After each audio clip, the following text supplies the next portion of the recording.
Bueno, buenas tardes a los que vienen llegando.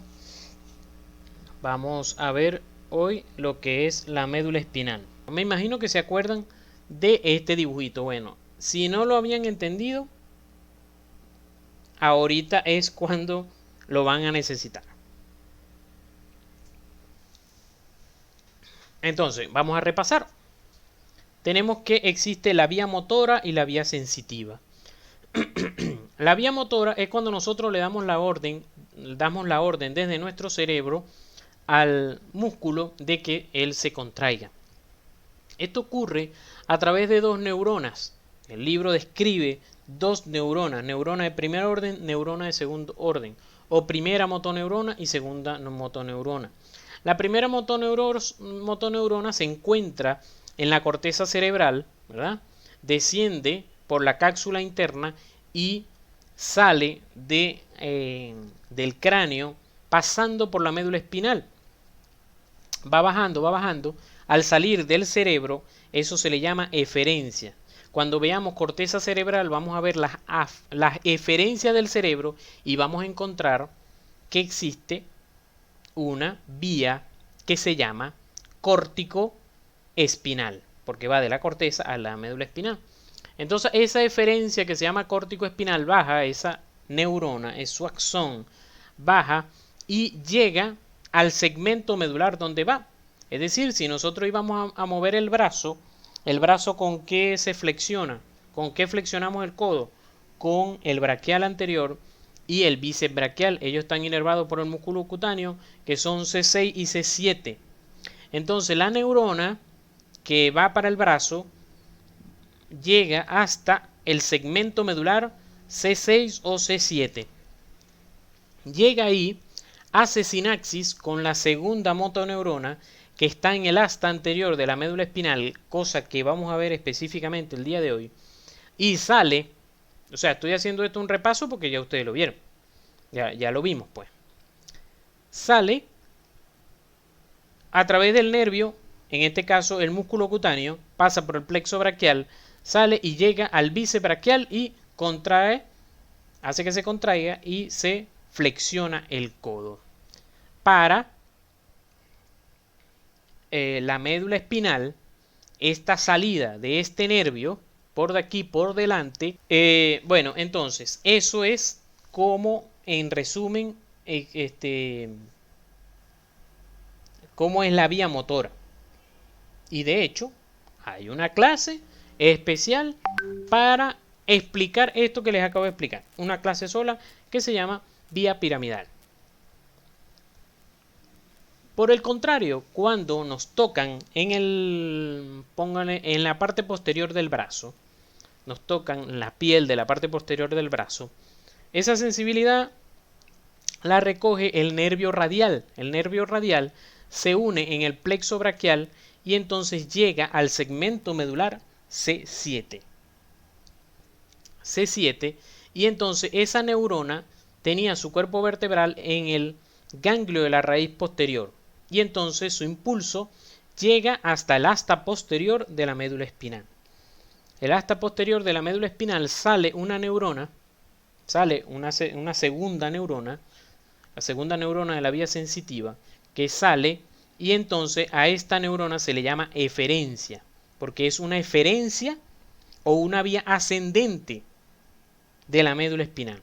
Sube el impulso nervioso a través de una vía que se llama espinotalámica, porque va hasta el tálamo. El impulso nervioso sube, llega hasta el tálamo y allí hace sinapsis con la tercera neurona.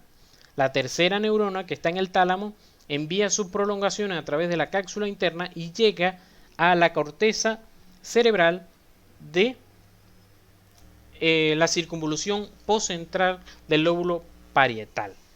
Ese recorrido azul que vimos, es una clase completa también que está, que es la que se llama vía sensitiva.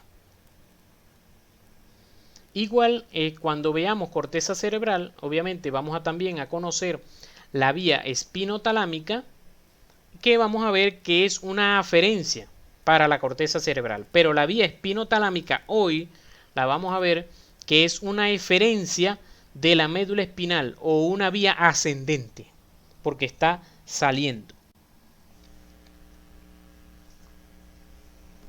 Ok. Resulta, ¿verdad?, que cuando ustedes vieron, por ejemplo, plexo braquial, o cuando vimos en estos días plexo cervical, era este nervio que sale de la médula espinal. Es decir, de la médula espinal, ustedes no pueden creer que de la médula espinal sale un nervio paga solo así y ya, directo pues. No. Para que se conforme un nervio, para que se conforme este nervio que está aquí, fíjense que a este nivel está único. Para que se conforme este nervio, se tienen que unir lo que se llama dos raíces nerviosas que vienen de la médula espinal.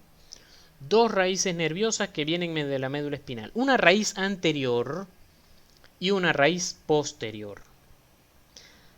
La raíz anterior contiene puras neuronas motoras que vienen, o sea, que hicieron relevo en la información que venía del cerebro y llegó a la médula espinal, y de aquí salen las motoneuronas que salen por el asta anterior. Si lo ven aquí, la vía motora sale por el asta anterior.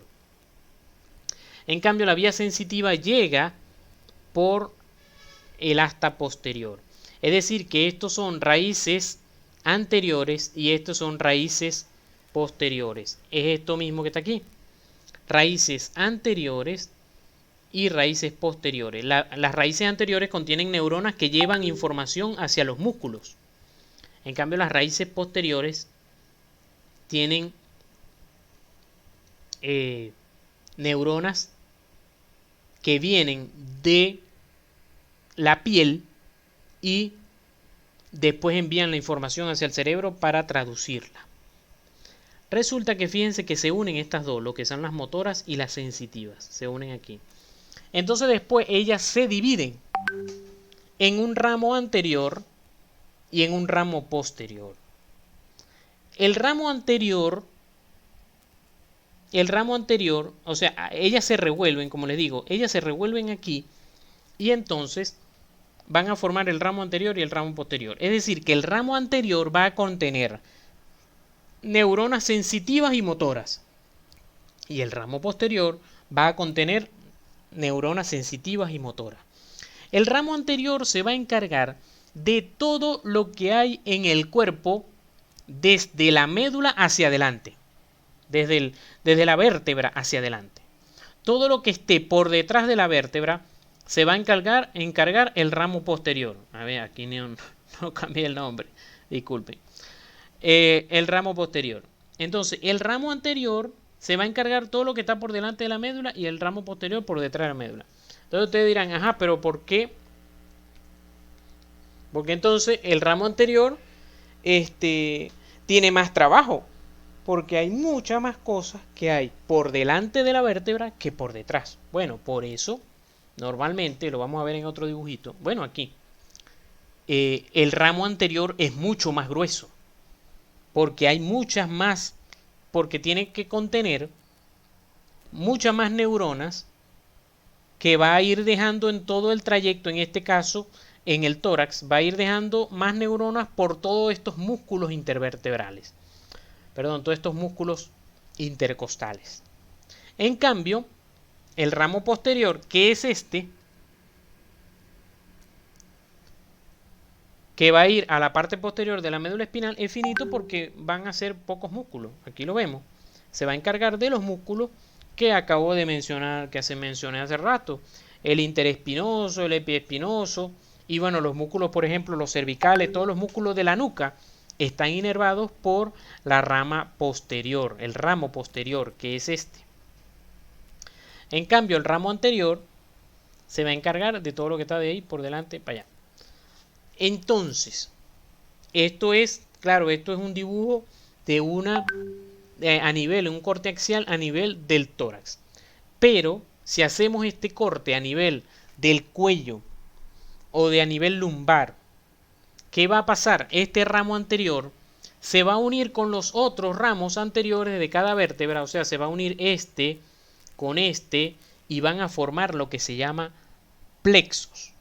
Es decir, que cuando ustedes vieron el semestre pasado plexo braquial, les dijeron, y a lo mejor no se dieron cuenta, que está formado por los ramos anteriores de los segmentos medulares C5, C6, C7, C8 y D1.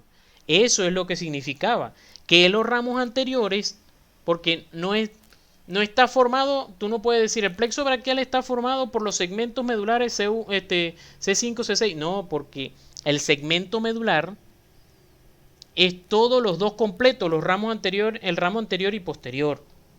Entonces los plexos solamente están formados por los ramos anterior de C5, C6, C8, C5, C6, C7, C8 y D1 en el caso del plexo braquial. Y el ramo posterior ellos sí van solitos, no forman plexos, ellos se van hacia la parte posterior a ayudar a inervar los músculos erectores de la columna. Ustedes me dirán, ajá, profe, pero aquí nada más veo que está saliendo uno. O sea, usted dice que aquí hay una raíz anterior y una raíz posterior. Fíjense la diferencia, que aquí esto lo llamo raíz, aquí esto se llama ramo. Entonces, bueno, usted dijo que aquí hay raíz anterior y posterior, pero aquí yo nomás veo que sale uno. Bueno, porque cuando lo ves de afuera, que está envuelto por dura madre, por las meninges, no se ven. Se ven nada más cuando ellos se dividen ya en ramo posterior y en ramo anterior. Fíjense que aquí aproximadamente este es el límite. Este es el límite donde se termina la dura madre y comienza lo que llamaríamos el epineuro. Si termina aquí la dura madre y comienza el epineuro, entonces a este nivel aproximadamente es que comienza el sistema nervioso periférico. Porque recordemos que la definición del sistema nervioso central son todos los órganos que están envueltos por meninge. Primera clase que vamos a evaluar mañana. Entonces, ahora si se fijan, ¿verdad? Aquí tenemos otro dibujo. Fíjense cómo aquí estamos viendo lo que veíamos en la foto anterior. Que veíamos que sencillamente salía el ramo posterior, el ramo anterior, pero no veíamos la división de las raíces. Bueno, porque eso ocurre por dentro de las meninges. Aquí está la raíz anterior, que siempre va a llevar neuronas motoras, y aquí está llegando la raíz posterior, que está trayendo neuronas sensitivas. Siempre la raíz posterior va a contener lo que se llama esta pelotica que está aquí, que se llama ganglio de la raíz posterior. Recordemos que ganglio puede existir en el sistema linfático y en el sistema nervioso periférico, que es la misma pelotica esta. ¿Dónde está la primera neurona? No se les puede olvidar. La primera neurona de la vía sensitiva está en el ganglio de la raíz posterior. Aquí está. Aquí está otra vez. Esta pelota aquí no es un chichote del nervio, sino que tiene las neuronas, los cuerpos neuronales de neuronas sensitivas o motoras. Sensitivas. Neuronas sensitivas, ganglio de la raíz posterior, sensitivas. Eso lo van a terminar de fijar ahí ahorita a continuación. Aquí está otro dibujo, del Netter. Fíjense. Raíz anterior. ¿verdad? Raíz anterior, raíz posterior con ganglio de la raíz posterior. Por eso se llama ganglio de la raíz posterior, porque pertenece aquí al ganglio de la raíz posterior. Aquí yo no sé por qué Netter como que se equivocó y no la separó. Luego se forman entonces ramo anterior y aquí ramo posterior. Fíjense que el ramo anterior es más grueso porque tiene más neuronas, y el ramo posterior va para la parte posterior de la columna. Y esto sucede a nivel embriológico, porque a nivel embriológico nosotros éramos un papel, es decir, algo plano, que después se fue enrollando, fue lanzando sus prolongaciones, y nos unimos aquí en la línea media. Entonces, este ramo anterior se iba a encargar de la parte como superior de la hoja, y de la parte inferior de la hoja. Bueno, resulta que esto se prolongó tanto hacia adelante que bueno, que el ramo posterior no alcanzó para allá y entonces el ramo anterior se tuvo que encargar de todo esto. Vuelvo y le repito, esto ocurre a nivel del tórax y del abdomen y en las extremidades, es decir, en el miembro superior e inferior, el ramo anterior se encarga de absolutamente todo el miembro superior y de todos los miembros inferiores. Si vemos en una vista lateral, ¿verdad? Aquí está el nervio saliendo a través del agujero intervertebral. El agujero intervertebral está formado por los pedículos, por el pedículo superior, o sea, por el pedículo de la vértebra superior y el pedículo de la vértebra inferior. Entonces, sale aquí el nervio raquídeo y en este nivel, si se forma una hernia del disco intervertebral, puede comprimir a el nervio raquídeo. Nervio raquídeo llamamos entonces a como tal, o sea, la unión del ramo anterior con el ramo posterior. Es decir, aquí que fue que les expliqué. Raíz anterior, raíz posterior. Se unen y forman el nervio raquídeo. El nervio raquídeo luego se divide en ramo anterior y ramo posterior. Entonces, aquí seguimos repitiéndoles y repitiéndoles el cuento para que lo tengan fijo cuando entonces vamos a explicar las partes internas, la configuración interna de la médula espinal. Volvemos otra vez, ¿verdad? Esto es anterior, esto es posterior, entonces aquí raíz anterior del segmento medular, raíz posterior donde está llegando las neuronas sensitivas que vienen del ganglio de la raíz posterior. Nervio raquídeo, aquí se lo está diciendo, nervio raquídeo, y luego entonces el nervio raquídeo se divide en un ramo anterior y ramo posterior. Ustedes dirán, profe, ¿y qué es esa broma que va hacia adelante que usted tiene rato pasando? Están todos los dibujos, pero usted no lo explica. Bueno, porque eso es parte de lo que es el sistema nervioso autónomo. Son neuronas que a veces, que algunas se desvían y se van a lo que se llaman los ganglios simpáticos y van a hacer sus funciones específicas que la vamos a ver en la clase de sistema nervioso simpático. Por ejemplo, ustedes salen corriendo y ¿qué pasa? Se acelera el corazón. Bueno, del tallo encefálico salió una neurona, bajó por la médula espinal y vamos a ver exactamente por dónde baja y luego sale por la raíz anterior motora y se desvía aquí, ganglio simpático, y luego va al corazón y le dice al nodo sinusal que aumente la frecuencia de los impulsos nerviosos que van a ir por el nodo, desde el nodo sinusal al nodo aurículo ventricular, haz de His y todo eso para que aumente la frecuencia cardíaca. Entonces, esto es sistema nervioso autónomo. Vamos a entender mejor esa fisiología en ese momento. Entonces aquí está el cuento otra vez. Fíjense cómo si vamos a suponer el cuento que les acabo de decir del brazo.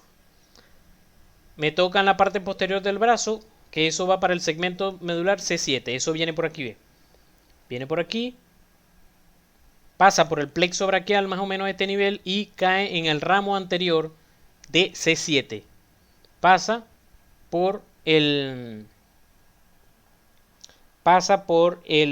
nervio espinal, fíjense, ganglio de la raíz posterior, entro por el asta posterior de la médula espinal y hago sinapsis con la segunda neurona.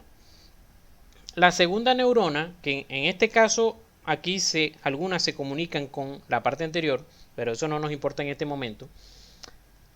De aquí la segunda neurona sube al cerebro y me da la señal de que alguien me estaba tocando a nivel posterior y de hecho lleva información no solamente de que me estaba tocando, sino que si quien me estaba tocando estaba frío o caliente. y si tenía las manos lisas o rugosas.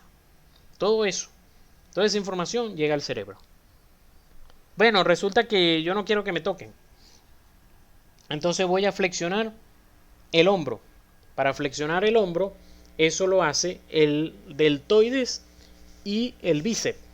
Deltoides y bíceps están inervados por el segmento medular C7. Entonces baja esa información.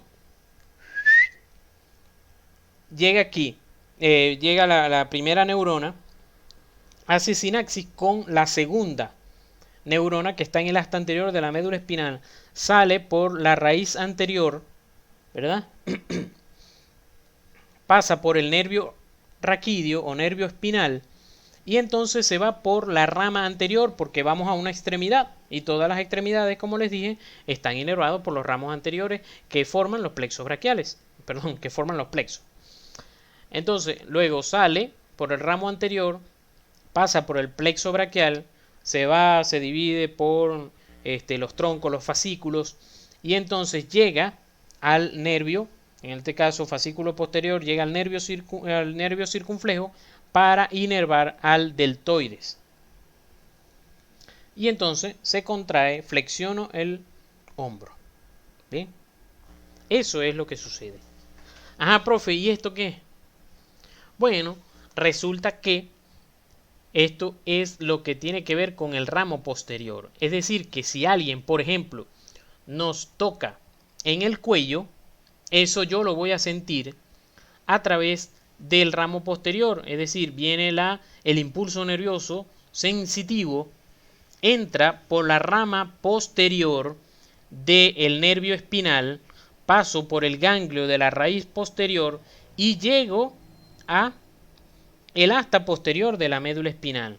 Si se detienen en este momento, se dan cuenta que las dos sensaciones entraron por la parte posterior, porque todas las sensaciones entran por la parte posterior, pasando por el ganglio de la raíz posterior y luego llegando al asta posterior de la médula espinal.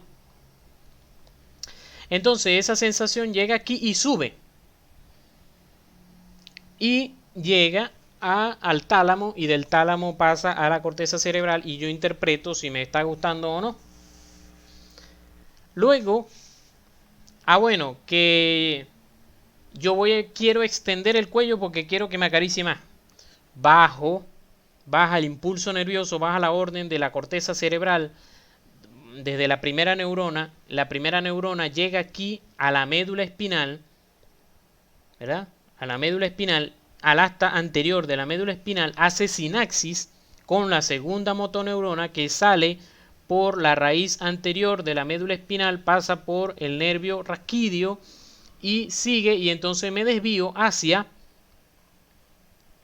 el ramo posterior de la médula espinal porque voy a un músculo que está posterior. Entonces voy y le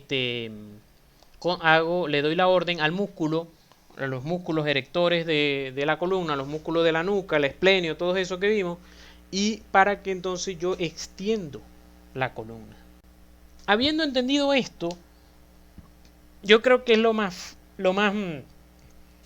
importante, porque ya lo que viene es las diferencias que existen en todo esto que está aquí adentro. Por dónde pasa cuando es dolorosa, cuando es tacto fino, tacto grueso, que se los voy a explicar ahorita. Pero esto es, vamos a decir, la fisiología, lo que tenían que entender. Ahora lo que viene es un poco más caletre, pues, porque es un poco más de anatomía. Entonces, fíjense, vamos a ver un videito aquí.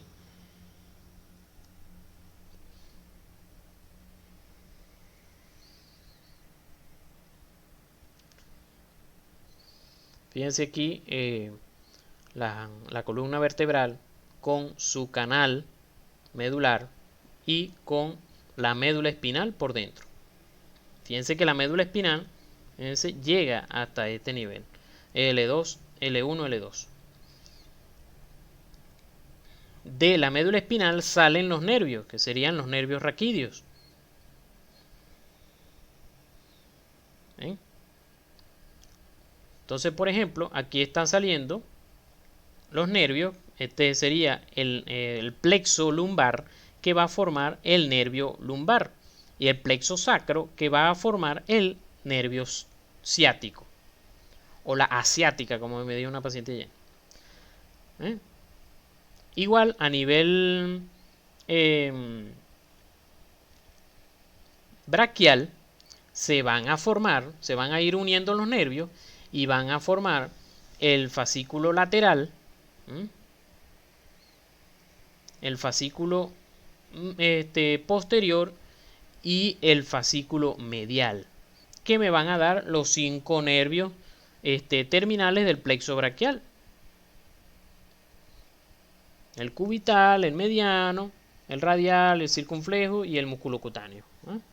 Claro, vuelvo y repito, todo esto siempre estamos hablando de raíces anteriores, porque aquí no están representadas las raíces posteriores, que son para los músculos posteriores de la columna. Fíjense cómo se ve bonito ahí los nervios dentro de la médula espinal. ¿Ves? Cómo salen dentro, o sea, sale el nervio de la médula espinal, pero hasta aquí está las meninges.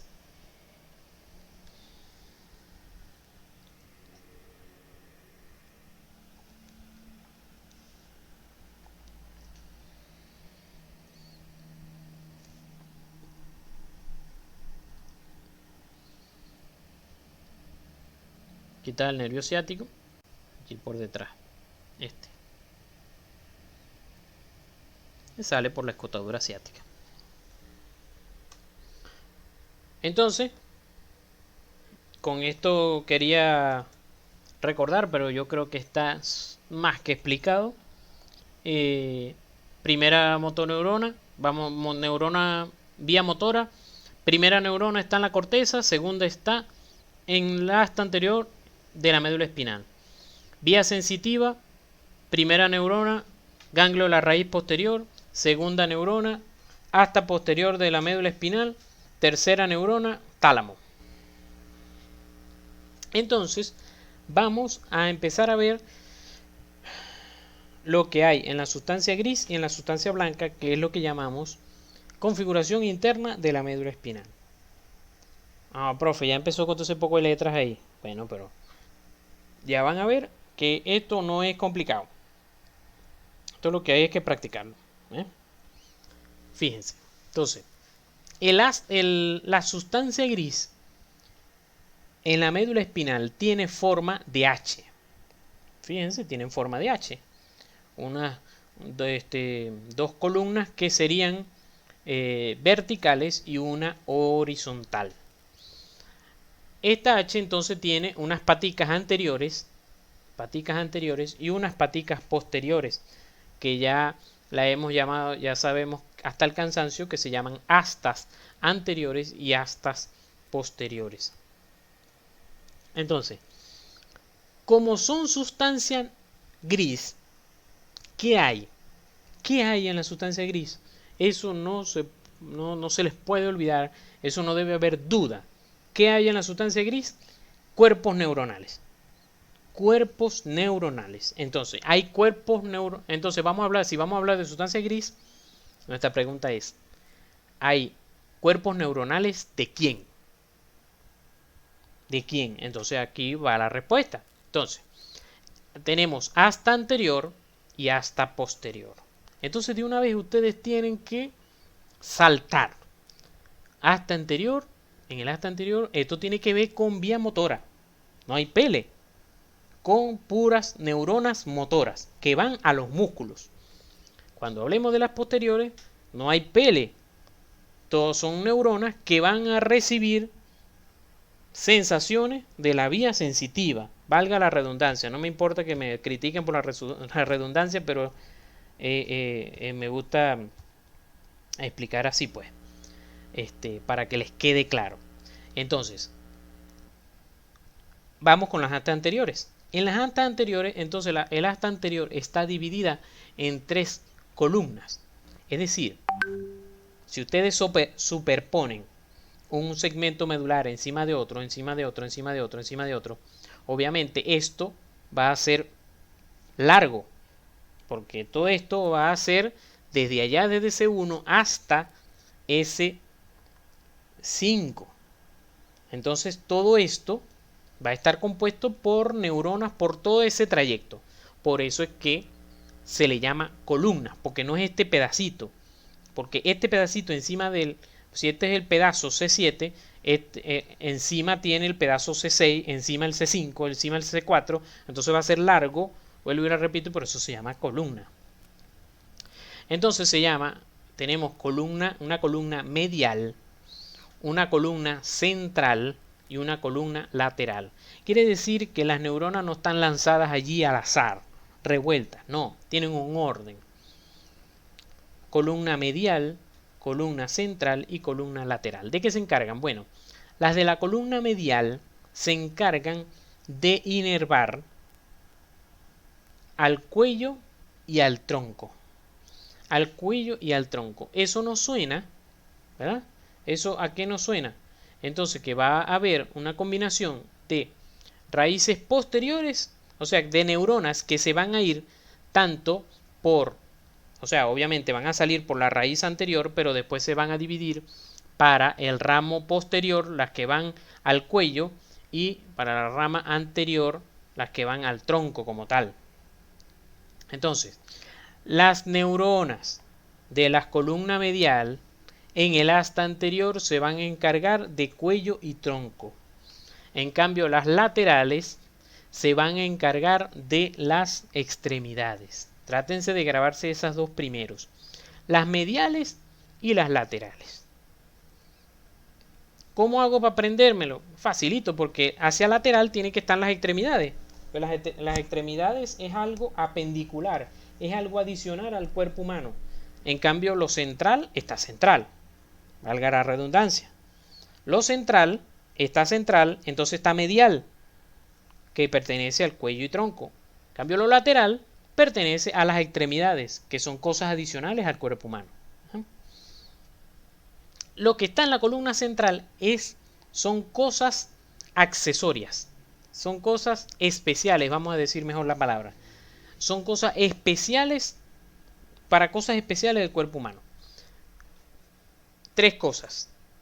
O sea, la columna central nada más se halla en tres sitios específicos.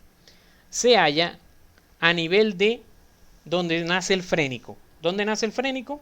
Habíamos dicho C3 y C4. Es decir, que la columna central solamente lo vamos a hallar en C3 y C4 para el nervio frénico. Es decir, que hay una columna central donde sale la neurona motora de C3 y la de C4 salen, ¿verdad? Salen por la raíz anterior, llegan al nervio raquídeo y salen por el ramo anterior, forman plexo cervical y empiezan a echarse el polo para allá para abajo a inervar al diafragma, y es el que nos permite respirar así como lo estamos haciendo en este momento. Pasa ese impulso nervioso. Ajá, profe, ¿y por qué? Seguramente se van a preguntar. ¿Y cómo es que yo estoy respirando y no me doy cuenta? O sea, ¿por qué? ¿Qué hace que yo no tenga que estar dando la orden de respirar, de inspirar, expirar, inspirar y expirar? Eso lo vamos a ver ahorita más adelantico cuando veamos algo de propiocepción y de vías inconscientes. Eso se origina en el tallo encefálico, es decir, que es algo que no viene de su cerebro, es algo que viene de más abajo. Fíjense que si ya comenzaron a estudiar neuro, yo espero, porque si no están quemados, empezaron a ver cuando el libro les hable de algo subcortical, les está queriendo decir que está debajo de la corteza cerebral. Y todo lo que esté debajo de la corteza cerebral es inconsciente. Cuando el libro les hable subcortical es porque le está hablando de que es algo debajo de la corteza cerebral, es decir, que es algo subconsciente, involuntario o inconsciente. En cambio, cuando les hable de algo cortical, quiere decir que tiene que ver con la corteza cerebral y por lo tanto, a juro, es algo consciente. Es decir, que la orden de ustedes de respirar normalmente está dada por el tallo encefálico, que es una orden subcortical. Es decir, que el tallo encefálico se encarga de enviar el impulso nervioso a el núcleo frénico en C3 y C4 para que ustedes respiren sin que ustedes se den cuenta. Claro, si ustedes se sumergen, empiezan a aguantar la respiración, al tallo encefálico empieza a llegar la irrigación de las arterias vertebrales. Arteria basilar, llega un momento cuando esas arterias llegan sin oxígeno. El sensor que hay, tanto a nivel del que lo vimos en la carótida y a nivel del tallo, se dan cuenta que los niveles de oxígeno han bajado y han subido los de dióxido de carbono. Entonces empieza el tallo encefálico a enviar mensajes a la corteza cerebral diciéndote: hey, te está faltando el oxígeno, vamos a tener que respirar. Al rato te empieza a enviar mensajes más fuertes diciendo: hey, o respiras o respiro yo y se nos va a meter el agua, o entonces sal del agua, tú ves qué hace. Y entonces llega un momento en que pasa, metes aire, metes agua, empiezas a respirar, metes agua y te ahogas, porque ya el tallo se encarga automáticamente de hacer que tú respires, porque ya no puedes continuar sin respirar. Bueno, eso es un ejemplo. El núcleo accesorio, vamos a ver el día de mañana, pares craneales, y hay un nervio que se llama espinal o accesorio, el 11. Él tiene algunas neuronas que están aquí en el núcleo central a nivel de por encima de C4, es decir, C3, C2, C1, y esas neuronas ayudan al nervio espinal a hacer su función. ¿Cuál es la función, por cierto, del nervio espinal? Inervar al trapecio y al esternocleidomastoideo. Y hay unas neuronas en el núcleo lumbar que tienen una función desconocida, según el Snell, pero existen a nivel lumbar. Y bueno, entonces ya sabemos de qué están compuesta el asta anterior de la médula espinal, de neuronas de una columna central y una lateral. La central para tronco y cuello, la lateral para extremidades. Y en la central hay están las especiales, ¿verdad? Que son para el nervio frénico, para el nervio accesorio o espinal y para el núcleo lumbar, que es desconocido. Creo que vamos bien hasta aquí. Vamos entonces con las del asta posterior. En el asta posterior, ellas están dispuestas no de lateral a medial, sino de anterior a posterior. Entonces está, vamos a decir aquí, primero el núcleo esponjoso, luego el núcleo gelatinoso o sustancia gelatinosa de Rolando, luego el núcleo de Clark-Stilling y luego el núcleo de Becquerel. Entonces, todos estos núcleos, vuelvo y les repito, cuando llegan las neuronas sensitivas aquí, no llegan ahí desordenadas y bueno, voy a ver a quién le paso la información.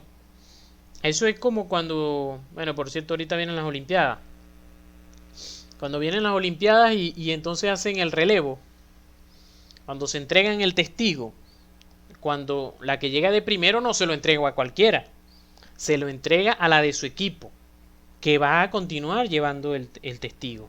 Bueno, igualito es aquí. Las neuronas llegan aquí, el impulso nervioso, y no se revuelve aquí, bueno, vamos a ver con quién me voy. No, llega a un grupo de neuronas específicas que están esperando para llevar la información. Que si trae información de dolor, llega a un núcleo diferente. Así trae información de propiocepción o de tacto fino, tacto grueso. En el acta posterior habíamos dicho que tenemos 4 núcleos a donde va a llegar la orden sensitiva y están dispuestos de anterior a posterior en el orden de núcleo esponjoso, sustancia gelatinosa de Rolando, ¿verdad?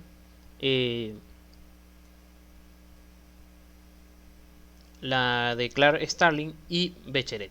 Entonces, tenemos que la información que trae tacto grueso, propiocepción y vibración, tacto grueso, propiocepción y vibración, vienen y llegan al núcleo esponjoso de Rolando. ¿Qué es eso? Bueno, que la raíz nerviosa, pues que trae, o sea, el nervio, por ejemplo, nervio mediano, que trae sensibilidad del índice.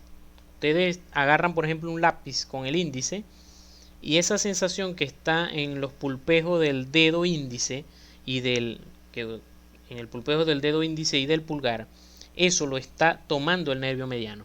Esa información viene, ¿verdad?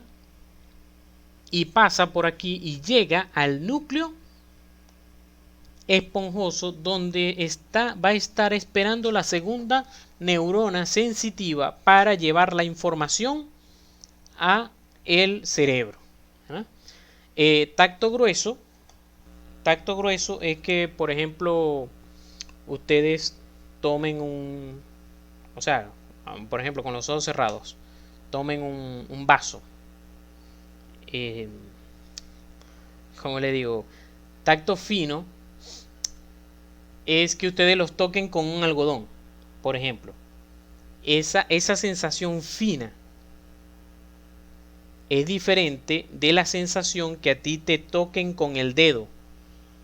Es una sensación diferente. El toque con el dedo, que se hunda la piel, es tacto grueso. En cambio, tacto fino es que a ti te toquen con un algodón, o lo que se le llama también discriminación de 2 puntos, que es que a ti te toquen con 2 alfileres separados y tú puedas discriminar que te están tocando con 2 alfileres y no con uno. Ustedes hacen esa prueba, hagan la prueba con 2 alfileres en el pulgar, que la separación sea de más de 0.5 milímetros y se pullan el pulgar con los ojos cerrados, que alguien los pulle con los ojos cerrados, y ustedes van a poder discriminar que los están pullando con 2 agujas y no con una. Eso lo hace a través del tacto fino. Por ejemplo, y eso son pruebas que se hacen en semiología. Pero si por ejemplo esa prueba se hace en la espalda, en el dorso,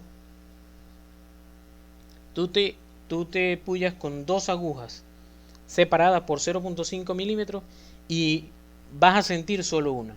¿Por qué? Porque la inervación en la mano es mucho más. Es decir, hay muchas neuronas que están pendientes y ellas saben distinguir entre si estás pullando en un sitio o en otro. O sea, te ayudan a distinguir cuando llevan esa información al cerebro. En cambio, en el dorso, en la espalda, que sería por los ramos posteriores, la información son mucho menos neuronas y entonces a veces una misma neurona lleva la información y entonces la interpreta como que es una sola puya. Eso es el tacto fino. También el tacto fino es también lo que te ayuda a discriminar, por ejemplo, en las personas que son ciegas, que pueden leer a través del toque de sus dedos, ¿verdad? El método Braille, que hay también en las cajas, en las cajas de medicina para ese tipo de patologías o de pacientes diabéticos. Ese método de sistema Braille, ellos palpan con sus dedos el código o las letras, pues, que son las letras de ese sistema, y entonces pueden entender qué es lo que dice allí, y eso es tacto fino.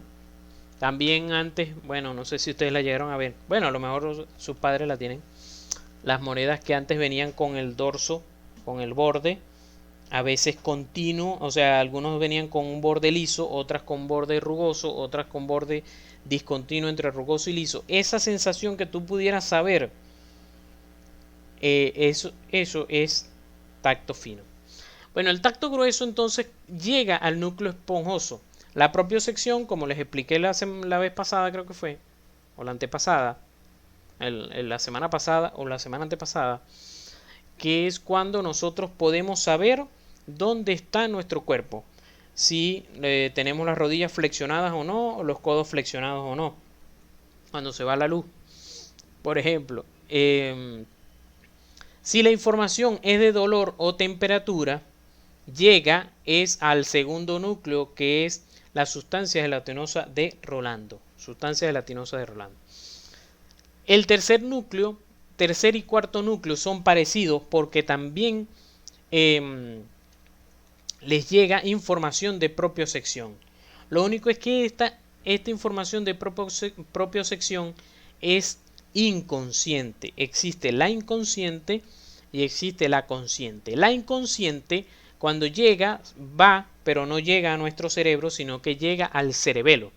Que el cerebelo, como vamos a ver en la clase que viene, se encarga del equilibrio. Entonces, para poder mantener uno el equilibrio, uno tiene que saber si uno está parado o está sentado. Y esa información, cuando va subiendo, eso lo vamos a ver después en otra clase, cuando va subiendo se cruza o se queda del mismo lado. Por eso es que cuando se cruza, se le llama inconsciente cruzada. Cuando no se cruza, se le llama inconsciente directa. Ajá, profe, ¿y dónde está la propiocepción consciente? Bueno, ella con el tacto fino sube directo, es decir, que la neurona no hace sinapsis aquí en ningún núcleo, sino que ella pasa directo y sube por las autopistas estas, que son la sustancia blanca, y sube directo, siendo la primera neurona, y llega al tallo encefálico. Y en el tallo encefálico es que se consigue la segunda neurona. Ya lo vamos a ver ahorita. Entonces, en el asta posterior tenemos el núcleo esponjoso encargado del tacto grueso, sustancia gelatinosa de Rolando, dolor y temperatura, y los otros dos núcleos que son el de Clare-Stilling y el de Becquerel, que se encarga de propiocepción inconsciente. Dos cositas. Uno, sobre todo si hay alguno aquí que está en introducción a la práctica médica, que están aprendiendo a examinar pacientes, les van a preguntar, cuando voy a examinar a un paciente, la sensibilidad, le tengo que mandar a cerrar los ojos, ¿verdad? Y entonces yo tengo que examinar cada uno de estos núcleos. Tengo que examinar el núcleo esponjoso. Te van a decir, examina el núcleo esponjoso de la médula espinal. ¿Cómo? ¿Con qué se come eso? Bueno, tienes que saber cómo se examina el tacto grueso, la propiocepción y la vibración. Ok, entonces bueno, pásate esa prueba. Ahora examina la sustancia gelatinosa de Rolando. Entonces, dolor y temperatura. Entonces, te van a preguntar, antes que le vayas a dar un golpe al paciente, para explorarle el dolor, te van a preguntar, ya va, puedes examinar,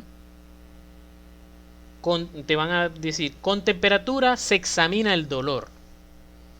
Y te van a preguntar, ¿por qué? Le digo, bueno, antes que le vayan a dar el golpe al paciente, el profesor te va a decir, hey, si examinas la temperatura, examinas de una vez el dolor también. Y la pregunta va a ser, ¿por qué? Y tu respuesta simple es que el dolor y la temperatura llegan al mismo núcleo y suben por la misma vía ascendente. Suben por la misma sustancia blanca. Ahorita lo vamos a ver. Esa debe ser tu respuesta. Y nunca se me olvida porque fue de una de las pocas respuestas que yo di correctas así en un examen de semiología. A mí bueno, fue la materia que me quedó, introducción a la práctica médica. Y yo me ponía muy nervioso para todo, pero cuando llegaban a preguntar algo de fisiología o algo, Ahí era que aprovechaba, pero eso no bastó. Entonces el profesor preguntó, ¿por qué cuando examino el dolor, por qué cuando examino la temperatura, el dolor también lo estoy examinando de una vez? Y esa es la respuesta, porque van por la misma vía. Los dos pasan por la sustancia gelatinosa de Rolando y suben por el tracto espinotalámico lateral. Ajá, hay una mnemotecnia que existe para que se acuerden, la pueden usar. Con la esponja de Rolando, Clark V. Con la esponja de Rolando, Clark V. Claro, no ayuda mucho con Becheret porque es un nombre complicado, ¿no? Pero ahí más o menos te ayuda y sobre todo te ayuda con el orden. La sustancia gris también tiene no solamente se queda con el asta posterior y anterior, sino que también tiene lo que se llama un asta lateral. De esta asta lateral es que salen las fibras que son las simpáticas y parasimpáticas. ¿Se acuerdan que se van al ganglio anterior simpático? Bueno, salen de aquí, salen por delante, vienen del asta lateral, salen por delante y llegan al ganglio simpático. Como les repito, eso lo vamos a ver en sistema nervioso autónomo, pero ya saben que existe un asta lateral que contiene las neuronas preganglionares, o sea, preganglionares, se llaman así porque están antes del ganglio simpático. ¿Cuál es el ganglio simpático? Bueno, este que está aquí. Al ganglio simpático. Entonces las neuronas que están, o sea, en el sistema nervioso simpático se debe distinguir las neuronas preganglionares y posganglionares. Las que están antes del ganglio se llaman preganglionares, que vienen del asta lateral. En cambio las posganglionares son las que están en el ganglio como tal y siguen hacia el órgano donde van a efectuar su trabajo. Existe lo que es la comisura gris, que es lo que llamamos el palito vertical de la H, la comisura gris, y dentro de la comisura gris están neuronas también, lo que se llaman neuronas internucleares. ¿Se acuerda cuando vimos en la primera clase los reflejos? Que entonces se comunicaba, venía la información del reflejo por el asta posterior de la médula espinal y esa información pasaba a través de neuronas internucleares hacia el asta anterior y a veces hacia el asta anterior del otro lado. Entonces por aquí pasan las neuronas y entonces por eso la comisura gris. Y el conducto central, entonces, como sabemos que es una continuación que viene desde el cuarto ventrículo y termina en el ventrículo terminal que está en el cono medular, abajo, pues a nivel del sacro. El cono medular está compuesto por los segmentos medulares C3, C4 y S3, S4 y S5. Este líquido cefalorraquídeo que está aquí dentro está rodeado por unas células que son del sistema nervioso central, que vimos también en la primera clase, llamadas células ependimarias o epéndimo. Volvemos otra vez al cuento. Ya entonces sabemos cómo se llaman específicamente estos núcleos de las neuronas del asta posterior, del asta anterior de la médula espinal, y cómo se llaman las que están en la parte posterior, que son 4. Aquí vimos 3 núcleos o 3 columnas, medial, central y lateral, y aquí vimos 4 núcleos, ¿verdad? Que dijimos que con la esponja de Rolando, Clark V. Entonces, ahora vamos a ver, ya vimos sustancia gris, ahora vamos a ver la sustancia blanca. La sustancia blanca es que entonces esta neurona, cuando le hace sinapsis aquí, ella viene y no sube, o sea, ella se dobla y sale hacia la sustancia blanca y sube por ahí. Es decir, que ella no sube desde aquí directamente, porque si no, esto fuera entre gris y blanco. No, que ellas siempre sale un poquito el cable para subir. Sale un poquito el cable. Entonces, algunos cables salen por la parte posterior, otros salen por la parte lateral y otros suben por la parte anterior.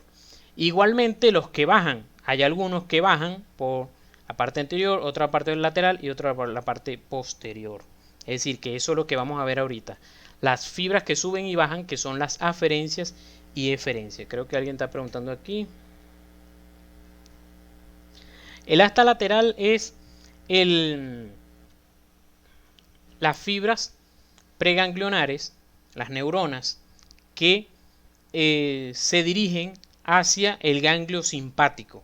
Son las neuronas, están aquí, que no tienen que ver con motora ni sensitiva, sino que van a ir al ganglio simpático, por ejemplo, para aumentar la frecuencia cardíaca, para bajar la frecuencia cardíaca, aumentar la frecuencia respiratoria, bajar la frecuencia respiratoria. Todas las funciones que tienen que ver con el sistema nervioso simpático que vamos a ver más adelante. En cuanto a la sustancia blanca, ¿verdad? Profe, no, ahora, esto es un poco de broma que hay que aprenderse. No es complicado. Si ustedes han ido entendiendo hasta ahora, vamos bien. Y lo importante siempre en el sistema nervioso es entender. Si usted no entiende lo que está leyendo, váyase para atrás. Váyase para atrás porque no va a poder avanzar. Entonces, la sustancia blanca está dividida fisiológicamente por dos tipos de fibras o de axones. Recordemos que cuando hablamos de sustancia gris hablamos de cuerpos neuronales. Como ahora vamos a hablar de sustancia blanca, vamos a hablar de puros axones. Entonces, estos axones fisiológicamente están divididos en los que ascienden y los que descienden. Los que ascienden llevan información que, por lógica, sensitiva. Y los que bajan, que son las aferencias, sería información motora. Eso sería la división fisiológica. La división anatómica es por cordones. Por cordones. Existe cordón anterior, cordón lateral y cordón posterior. ¿Quién los divide? Las raíces. Es decir, la salida de esta raíz aquí, o la entrada, vamos a decir, la raíz posterior, cuando entra la raíz posterior, divide de aquí de la raíz posterior hasta la mitad posterior de la médula espinal, es lo que se llama cordón posterior. Cordón lateral va desde la raíz posterior hasta la raíz anterior, que aquí no está representada, hasta la raíz anterior, más o menos sale por aquí. Porque entonces cordón anterior va desde la raíz anterior hasta la mitad anterior de la médula espinal. Entonces cordón anterior, cordón lateral, cordón posterior, los cuales están divididos por las salidas de las fibras motoras y las entradas de las fibras sensitivas o de las raíces sensitivas. Entonces, vamos a recordar prácticamente en cuanto a las ascendentes, de dónde están saliendo esas neuronas.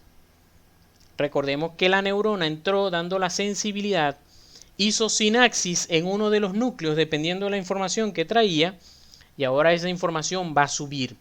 ¿Por dónde va a subir? Entonces esta mitad, si se fijan, esta mitad de la médula espinal tiene las fibras que ascienden y la otra mitad de la médula tiene las fibras que descienden o motoras. Entonces tenemos el tracto espinotalámico lateral, que va desde la médula espinal hasta el tálamo. Y por lo tanto, entonces, por eso se llama lateral. Por eso se llama espinotalámico, porque va desde la médula espinal hasta el tálamo. Entonces existe un anterior y un lateral. El lateral, que trae información de dolor y temperatura, ¿verdad? está, obviamente, aquí, tenemos aquí el, el- el de la, o sea, pues, enredé. Tenemos el tracto espinotalámico lateral que trae dolor y temperatura. ¿De dónde viene ese núcleo? Ese núcleo estaba aquí. ¿Cuál núcleo era? Que no me acuerdo. Era el segundo. El segundo, bueno, me acuerdo de la mnemotecnia. Por la esponja de Rolando. Ah, la sustancia gelatinosa de Rolando. Entonces, cuando a ti te... cuando tú sientes dolor, cuando te pegan, entonces esa información viene por la ganglio de la raíz posterior, llega a la sustancia gelatinosa de Rolando y de ahí hace sinapsis con la segunda neurona y esa segunda neurona sale de ahí, su cuerpo neuronal está ahí en la sustancia gelatinosa de Rolando, pero ella se dirige hacia adelante y luego por aquí, por este cordón anterior, empieza a subir por el tracto espinotalámico lateral. Es decir, que si se lesionara el cordón anterior de la médula espinal, tú dejas de sentir dolor. Te pegan y no vas a sentir dolor porque se lesionó el tracto espinotalámico lateral que lleva la información de dolor y temperatura. Aquí o sea, lo tenemos así de tracto espinotalámico lateral, que sería esta partecita aquí, porque aquí lo tienen juntos. Tracto espinotalámico lateral y espinotalámico anterior. Es decir, ellos dos están juntos. Hacia lateral, dolor y temperatura, y el anterior que lleva el tacto grueso con presión y vibración, que sería el espinotalámico anterior. El espinotalámico anterior, ¿de qué núcleo viene? Del primero. ¿El primero cómo era? Ah, esponja. Con la esponja de Rolando Clark B. Esponja, entonces. El núcleo esponjoso,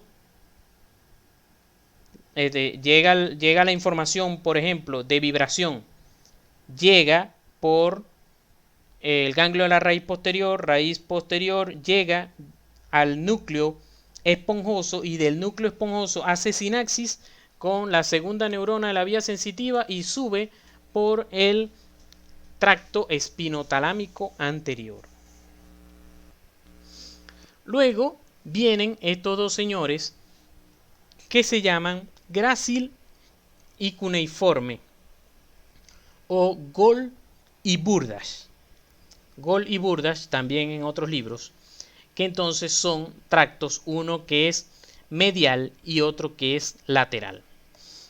Entonces, tracto fino, ahí es que va tacto fino y propiocepción consciente. Profe, pero eso no tiene núcleo aquí, porque atrás no lo vimos. Es lo que yo les había dicho, porque entonces llega la información de tacto fino y propiocepción consciente, no llega aquí al asta posterior, sino que de una vez llega aquí, o sea, llega por la raíz posterior, pero no hace sinapsis en el núcleo, sino que suben de una vez por aquí. Suben de una vez por aquí y llegan al tálamo. Cuando veamos, al tálamo no, mañana cuando veamos bulbo raquídeo, ahí vamos a ver los núcleos grácil y cuneiforme, o Gol y Burdash. Entonces, ellos allí llegan. O sea, los tractos o fascículos, como lo está llamando este libro aquí. Tractos o fascículos también se llaman como los núcleos. Es decir, que el fascículo grácil llega al núcleo grácil que está en el tallo encefálico. El tracto cuneiforme llega al núcleo cuneiforme. ¿Cómo hacemos para aprendernos cuál es medial y cuál es lateral? Bueno, si tú escribes aquí, fíjense que tanto grácil es una palabra corta comparada con cuneiforme. Y Gol y Burdash, también Gol está formada, bueno, en nuestra mente, que como se pronuncia, es 3 letras. Es una palabra más corta que Burdash.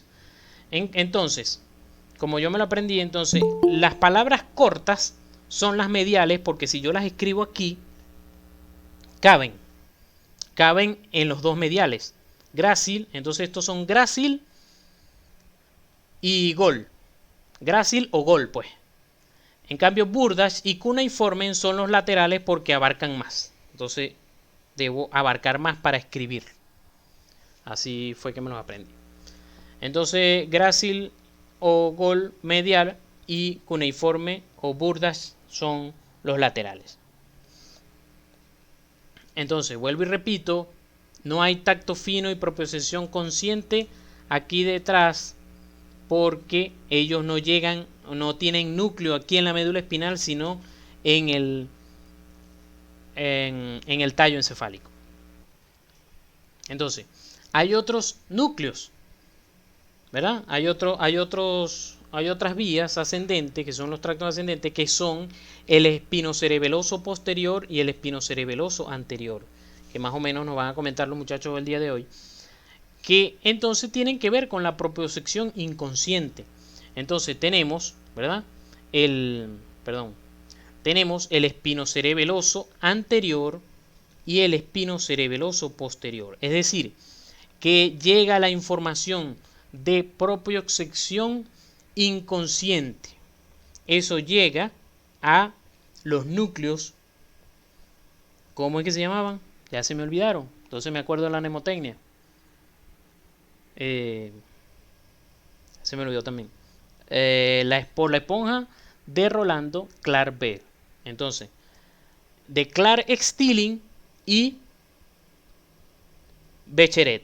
Clark-Stilling y Becquerel, allí llega la información de propiocepción inconsciente y ellas salen hacia el tracto espinocerebeloso anterior y posterior.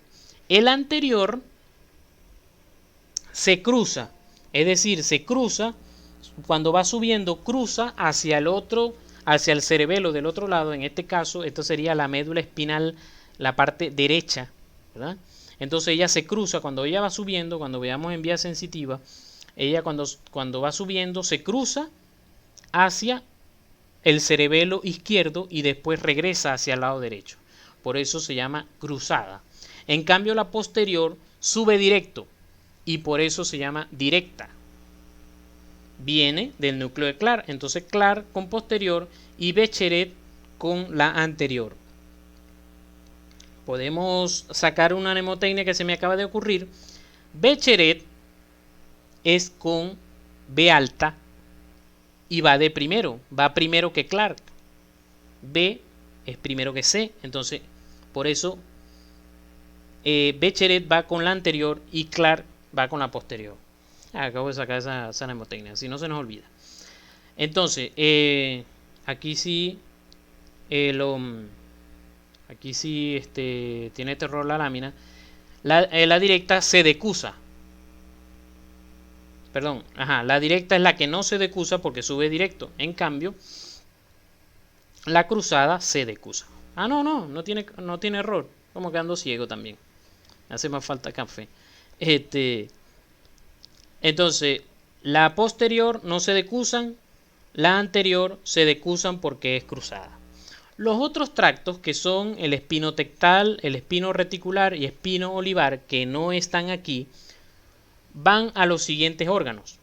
Espino, o sea, fíjense que todos empiezan con espino porque van desde la médula espinal. Entonces, los que se llaman espino, ¿verdad? Espino tectal, esas son fibras que van hacia los colículos. Hacia los colículos.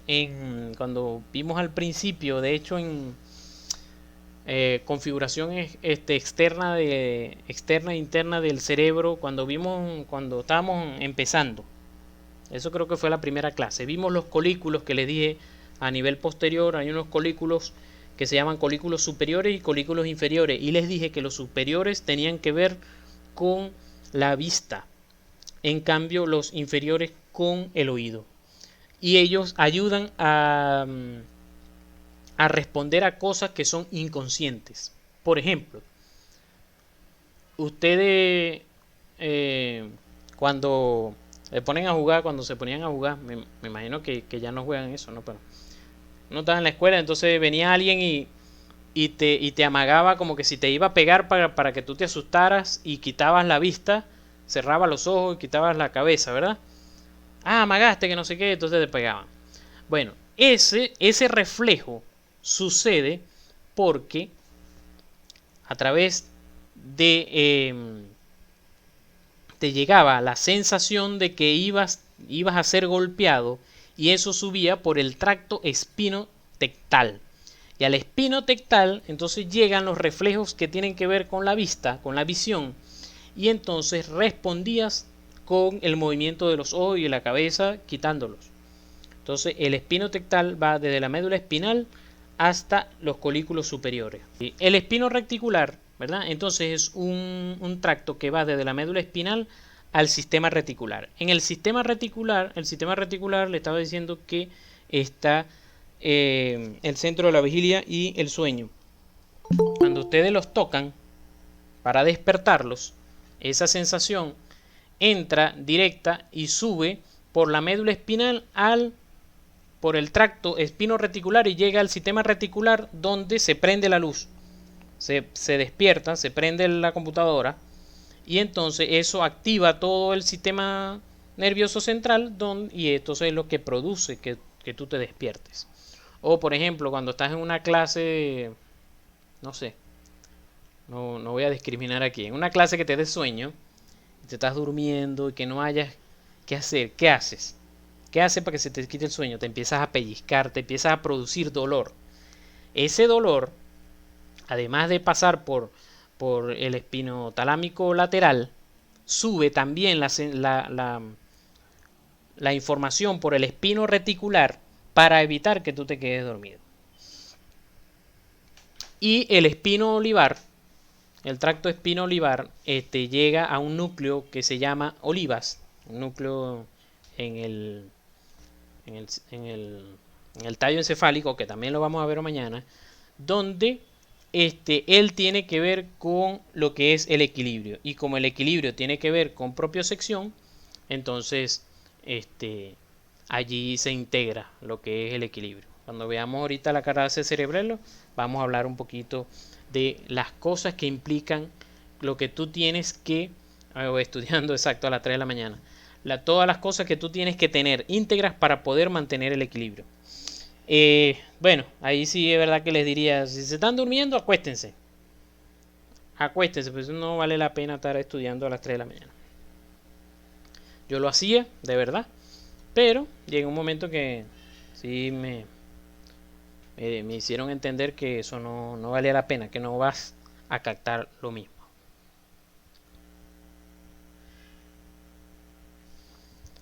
Entonces tenemos ahora los tractos descendentes, que serían los de este lado, que serían cómo vienen las vías motoras que vienen desde el cerebro y otros sitios del sistema nervioso central, y que serían aferencias porque están entrando a la médula. La primera y principal sería la córtico-espinal, o también llamada vía piramidal. La vía piramidal es una vía que se llama piramidal porque sus neuronas tienen forma piramidal. Entonces córtico espinal porque viene desde la corteza a la médula espinal. Se divide en una lateral y en una anterior. Entonces esta anterior y la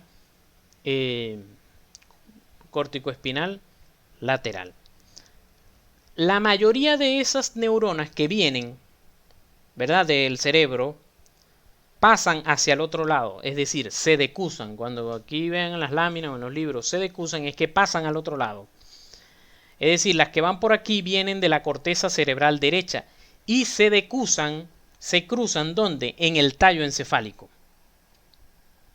En el tallo encefálico, en un sitio específico que se llama decusación de las pirámides. Por eso se llama así, porque es decusación de la vía piramidal. Que es el sitio exacto donde comienza la médula espinal que dijimos al principio. Entonces, viene la información del cerebro, mi cerebro derecho, y a nivel de la decusación de las pirámides se decusan hacia el otro lado y caen aquí. Cuando terminan de descender a su sitio donde fueron enviadas, entonces sus fibras se meten a el asta anterior de la médula espinal y aquí hacen sinapsis con la segunda motoneurona. De allí sale la información hacia el músculo que tú vas a mover. Entonces, están ayudadas tanto las lateral y anterior. Por eso es que hay veces que si hay daño de un segmento medular, de la mitad de la médula espinal, vamos a suponer que se dañó este lado, ¿verdad? Se dañó este lado de la médula espinal. Entonces, por aquí están corriendo neuronas que vienen del lado derecho y por aquí vienen neuronas del lado izquierdo. Uno pensaría que entonces, como se dañó este tracto espinotalámico, este tracto corticoespinal lateral, perdón, que trae neuronas que vienen de allá, se dañaron, ¿verdad? Uno diría que entonces la persona no puede mover el lado derecho. Pero resulta que como aquí están neuronas que vienen de este cerebro, algunas neuronas, no muchas, fíjense que las que no se decusan son mucho más poquitos que las que se decusan. Entonces por eso las personas van a tener un leve grado de movimiento que se los da estas neuronas que no se dañaron. El tracto retículo espinal, también en el tallo encefálico existen reflejos, también están fibras autónomas, están las mismas, bueno, las mismas que les dije de por ejemplo, cuando tú quieres respirar, perdón, cuando tú quieres respirar, no, cuando te estás sumergido y entonces el tallo encefálico se da cuenta que tienes poco dióxido de carbono y envía la orden de que respiras o respiras. Entonces eso es a través del tracto retículo espinal. El tracto tectoespinal es también para la respuesta de los reflejos que les acabo de decir, porque tecto es de colículos, que tienen que ver con los colículos superior e inferior. Tracto rubroespinal es, vamos a ver cuando veamos diencéfalo, un núcleo que se llama núcleo rojo, que tiene que ver con equilibrio. Entonces por eso se llama este tracto rubroespinal, que ayuda a mantener contraídos los músculos flexores. En cambio, del núcleo vestíbulo espinal, vestíbulo tiene que ver con el octavo par, que se llama, el octavo par se llama vestíbulo coclear. Vestíbulo coclear, que todo lo que ustedes vean en neuro que tiene que ver con vestíbulo tiene que ver con el equilibrio que hay en el oído. En el oído está el equilibrio que tiene que ver con la posición de la cabeza y el cuello.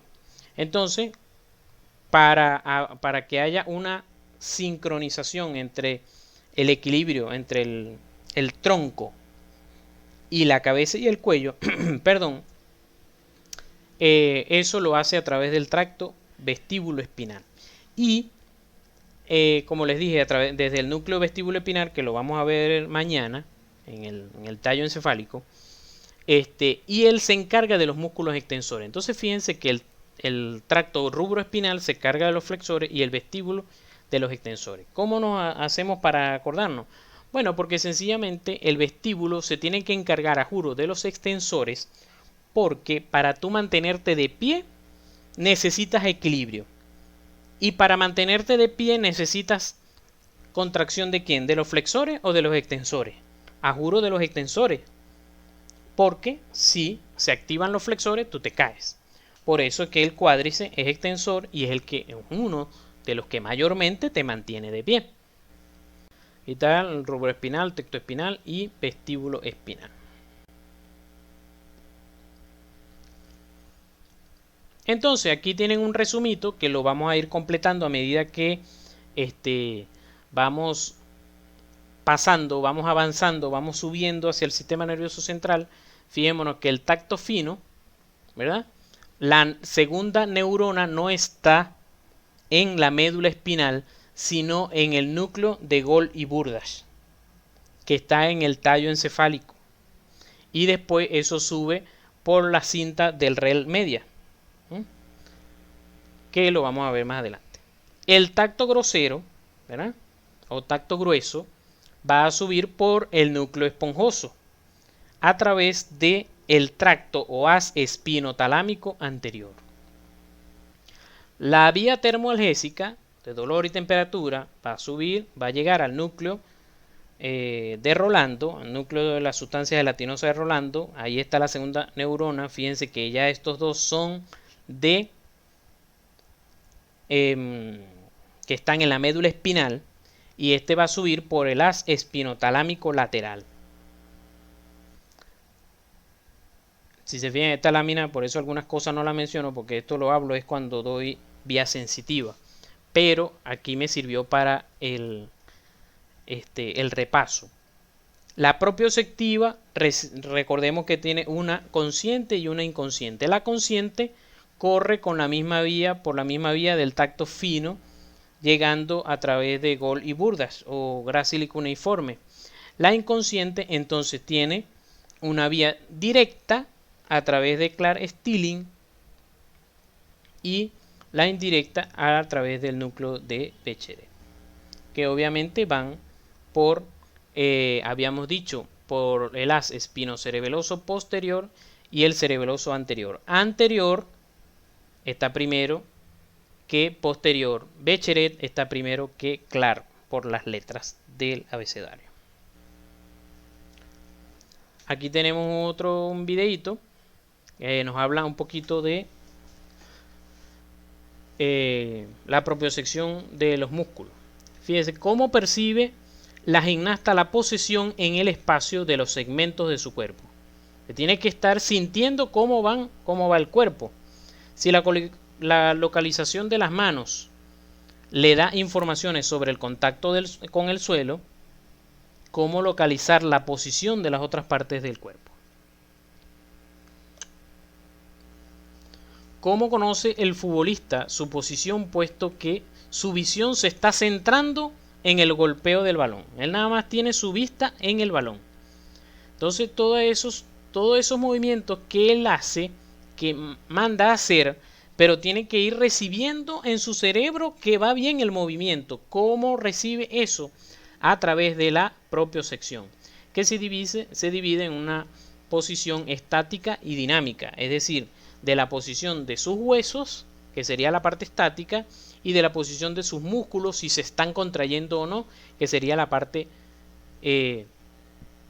dinámica. Bueno, aquí esto nos recuerda un poco de lo que son los usos neuromusculares. ¿Se acuerdan que dentro de los músculos hay unos usos que llevan información sensitiva a la médula espinal, diciéndole si el músculo se está contrayendo o no?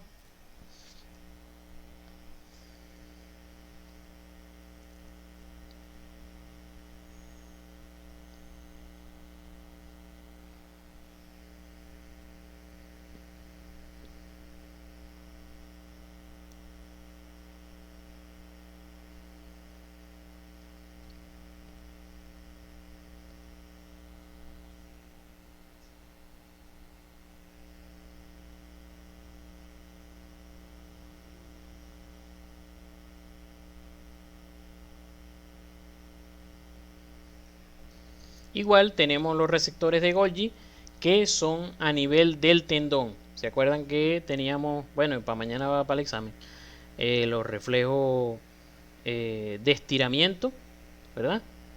Y el reflejo de la contracción.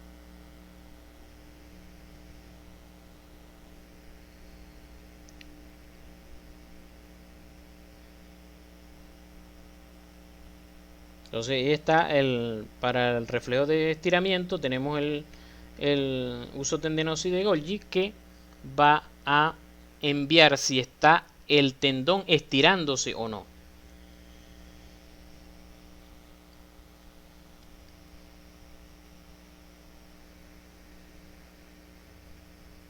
Mientras más me contraiga, más tensión hay en el tendón, y por eso más impulsos nerviosos voy a enviar.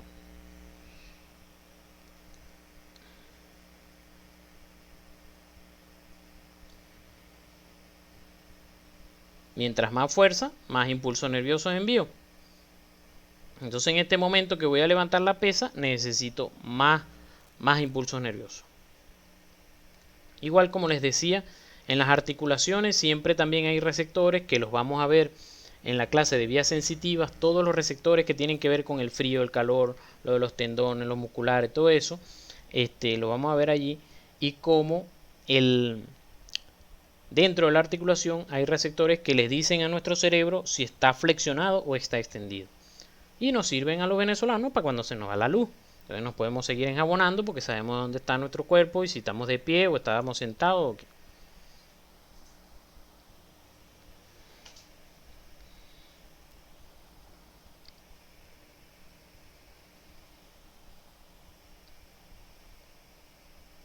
Entonces fíjense, ahí están los receptores musculares y de las articulaciones.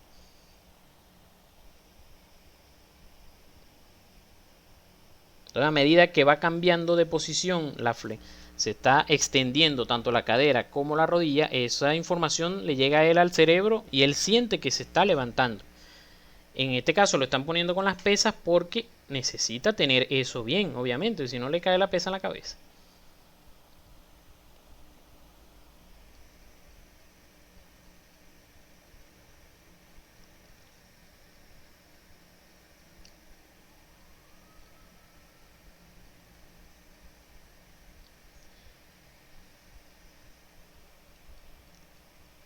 Entonces fíjense, aquí va a hablar más que todo de la propiocepción consciente y por lo tanto la vía de Gol y Burdach.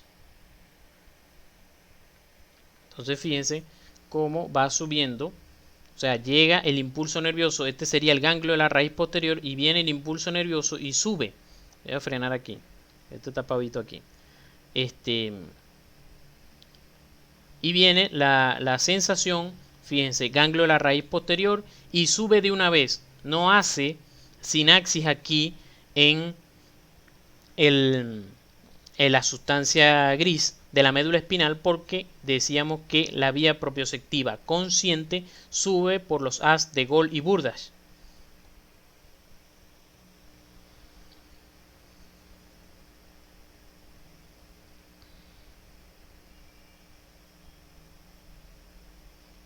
Normalmente las del tronco van por Gol y las de las extremidades van por Burdach.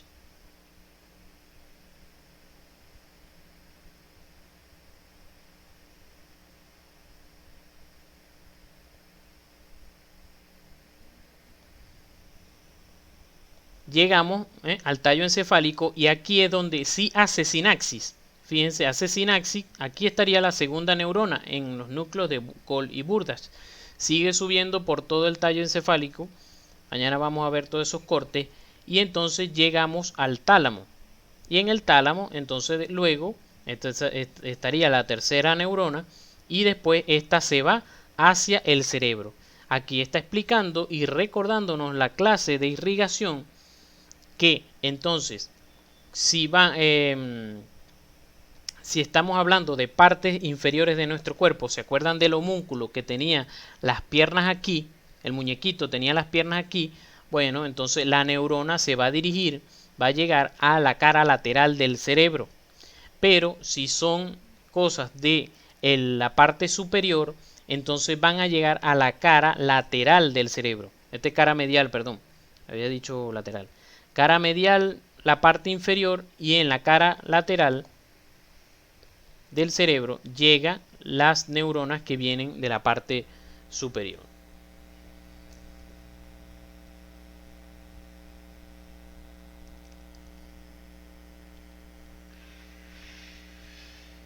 De verdad que me hubiera gustado con un videito así, porque este nada más de la propiocepción consciente, con un videito así de todas las vías, eso en 5 minutos se da y captan todo.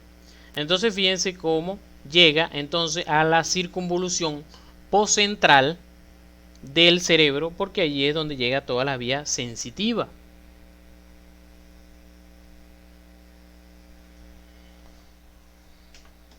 Pero de verdad que no conseguí nada más para propioceptiva consciente. Yo creo que con esto terminan de entender todo.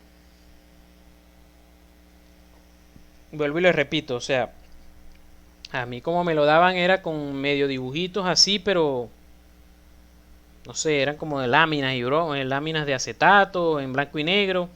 Y así uno se tenía que imaginar las cosas en 3D como fuera, pues. Imaginárselas así como está en el video. Hice, hice de verdad que traté de hacer lo posible. Aquí está, aquí me traje mientras estaba hablando por teléfono. Traté de buscar la lámina de una vez. De la pregunta que había hecho Jeremy. Fíjense. Cuando aquí comienza, debajo, cuando sale del agujero magnum, comienza la médula espinal a nivel de la decusación de las pirámides.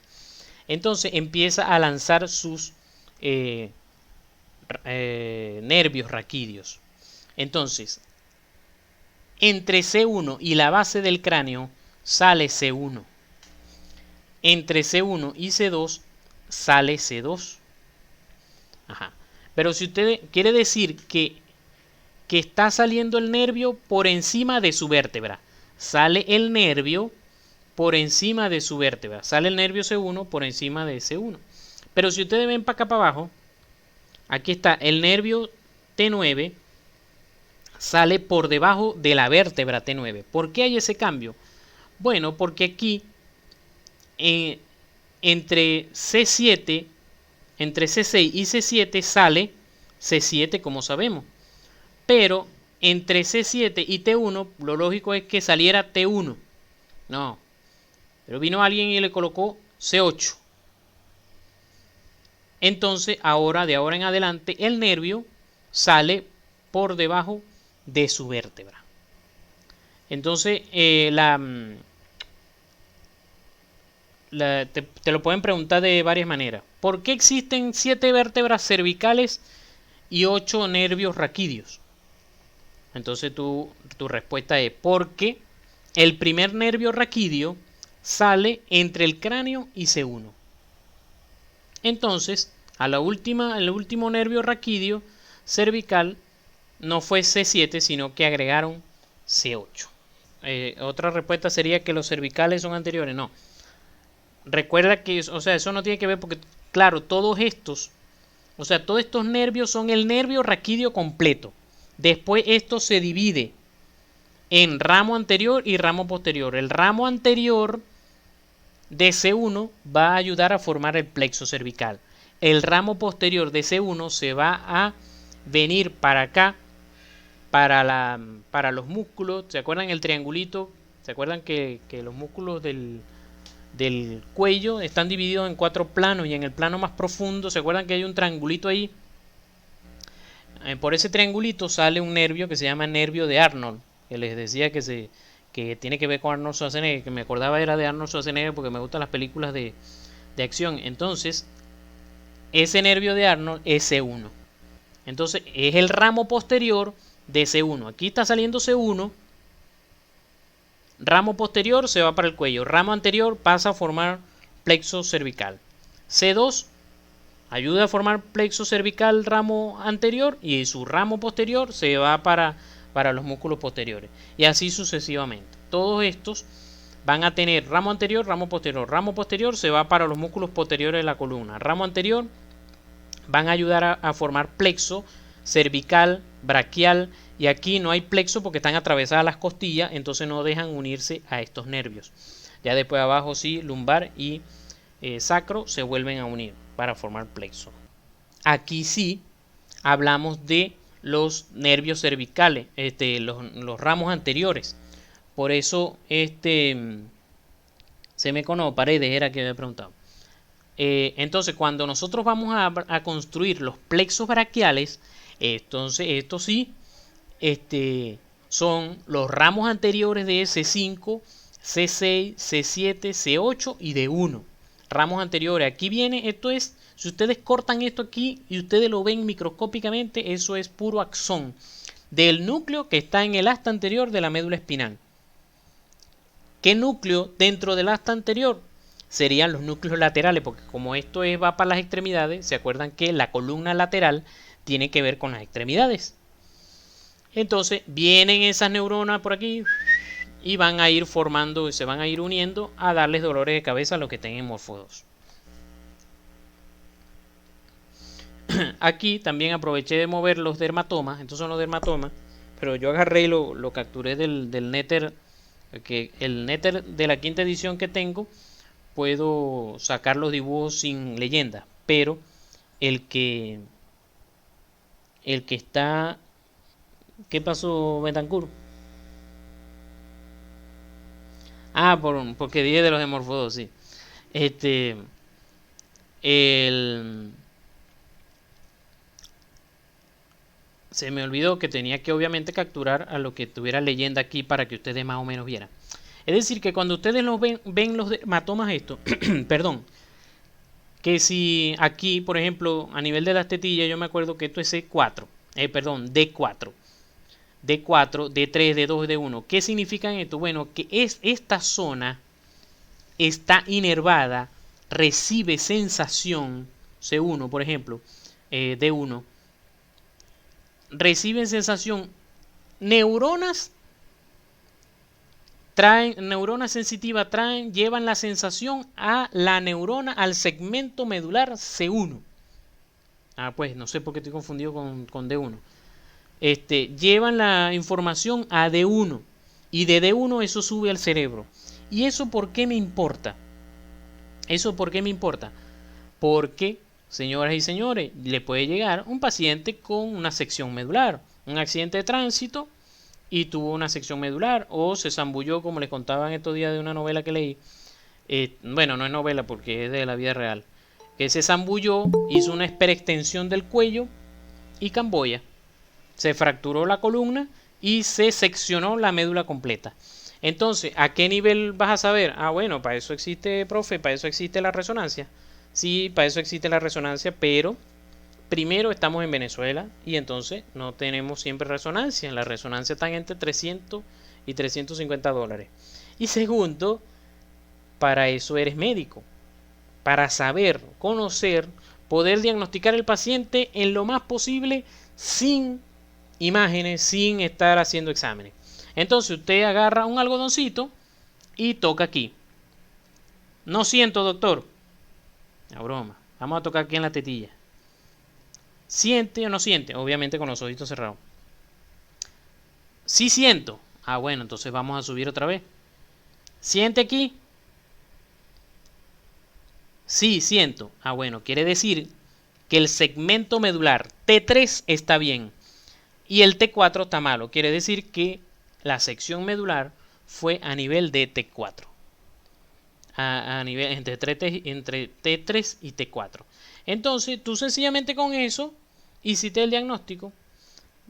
Entonces, claro, la idea no es que ustedes se aprendan todo esto de memoria, sino que hay sitios específicos que ustedes se van a aprender, que lo van a aprender más adelante. O sea, las mnemotecnias para aprenderse, no todo esto. Yo por lo menos, como me lo sé que a nivel de las tetillas es T4, a nivel del ángulo inferior de la escápula es T8, a nivel del ombligo es T10, a nivel lumbar es L1, L2, L3, L4, cara lateral de la pierna, L5, planta del pie, S1, posterior de la pierna, S2, posterior del muslo, S3, S4 y S5 alrededor del ano, S3, S4 alrededor del ano y S5 ese ahí tono del esfínter anal. Es decir que todo paciente con traumatismo rectomedular hay que hacerle un tacto rectal. Y si no, el esfínter no está bueno, está flojo, es decir, está hipotónico, quiere decir que hay una sección medular completa. Están preguntando. Jesús pregunta que existen condiciones especiales en que donde el plexo braquial empieza con C4 o termina en T2. Eso es lo que se llama plexo braquial prefijado o posfijado. ¿Por qué ocurre eso? Cosas de Dios, pues, o sea, son cosas diferentes en anatomía. Así como vas a ver que a veces cuando vas a leer anatomía, la arteria tal a veces sale a tantos centímetros de su bifurcación, o sale un poquito más atrás, o sale un poquito más adelante.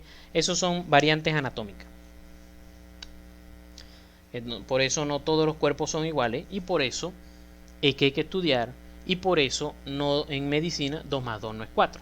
Por eso es que tú no puedes permitir que alguien te venga y te enseñe unos rayos X y te diga ¿qué hay ahí? No, si así fuera facilito ser médico. Hay que englobar muchas cosas para uno llegar a un diagnóstico, a un tratamiento de un paciente.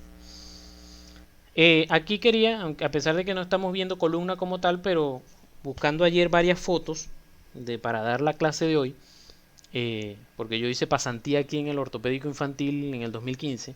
Entonces me conseguí con varias fotos y bueno, fíjense esta escoliosis, este tipo de escoliosis que se puede llegar a ver. Fíjense aquí cómo una jiba se describe, entonces también para los muchachos de semiología, una jiba derecha que se va a describir en la historia clínica. Cuando hacemos la rayos X, fíjense cómo está de la escoliosis, rotaciones de las vértebras y todo.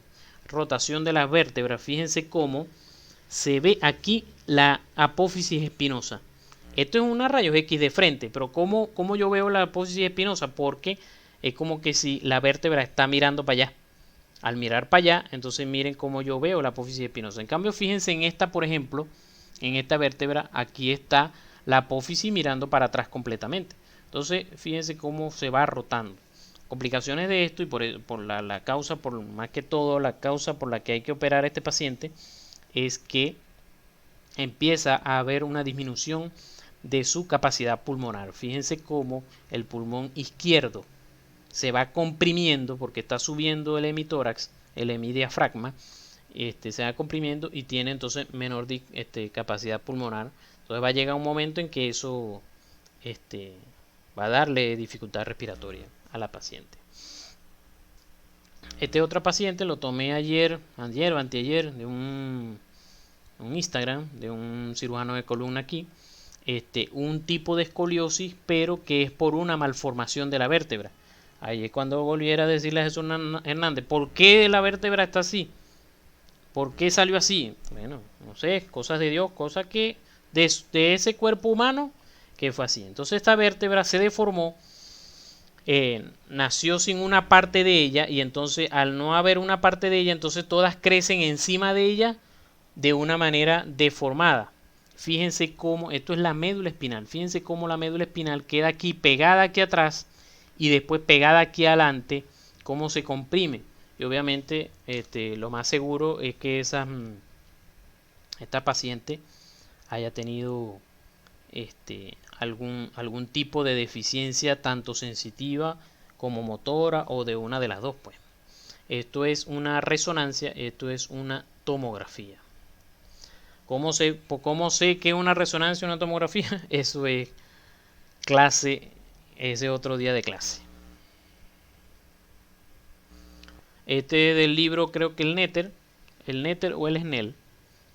Cómo se ve una tomografía a nivel lumbar, ¿ya? Normal. Cómo viene bajando ya aquí, a este nivel más o menos se terminaría la médula espinal, y después sigue bajando lo que es la cola de caballo. Y todo esto que ustedes ven blanco es el líquido cefalorraquídeo. Entonces yo cuento, este es el sacro, L5, L4, L3, L2, L1. Entonces más o menos estaría terminando por aquí la médula espinal. Eso es un corte sagital, esto es un corte axial. En el corte axial voy a ver cuerpos vertebrales, aquí apófisis espinosas, las láminas de la vértebra, y aquí dentro la médula espinal. Aquí está enseñando un poquito la protrusión discal, o sea, la hernia discal a este nivel. Cómo comprime aquí la médula. Aquí está la protrusión de del disco. O sea, lo normal es que se vea así. Fíjense cómo aquí el disco está sobresaliendo hacia atrás y puede comprimir uno de los nervios de la cola de caballo. Estas dos pelotas que ustedes ven aquí es el psoas ilíaco. Como esto debe ser, no dice a qué nivel es, pero debe ser, bueno, obviamente aquí a nivel de L4 ya se ha dividido la aorta y por eso no vemos aquí la aorta, sino que vemos estas dos, que entonces son las ilíacas primitivas. Esta es una paciente que vi ayer, casualidad, y dije, bueno, voy a tomarle foto y voy a enseñarlo. Fíjense cómo, de hecho, por motivo de la pandemia, fíjense, la paciente me dijo que ningún médico le había visto esto porque no había podido ir al médico por toda la pandemia y eso. Claro, un poquito de descuido de ella ya a estas alturas, ya tú puedes salir un poquito más, pero fíjense todos los problemas también que nos está trayendo la pandemia.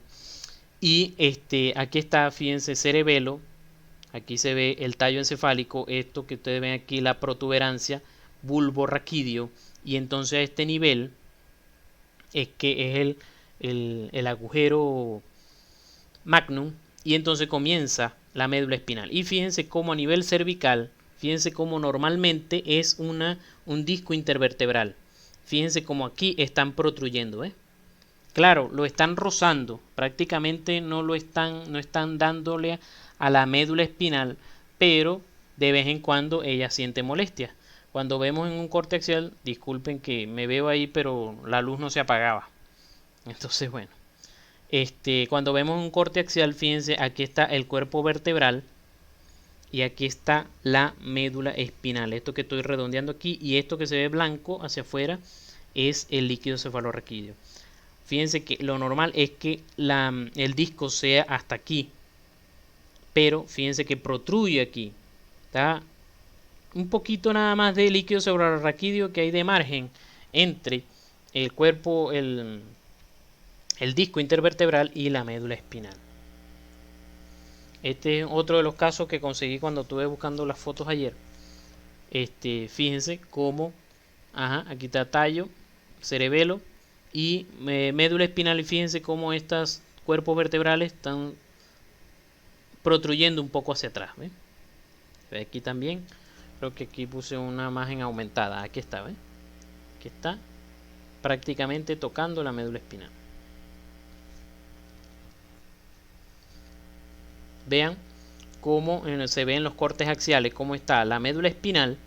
La médula espinal como tal es el grosor del dedo meñique. Uno cree que es algo más grande, pero no es tan grueso. Aquí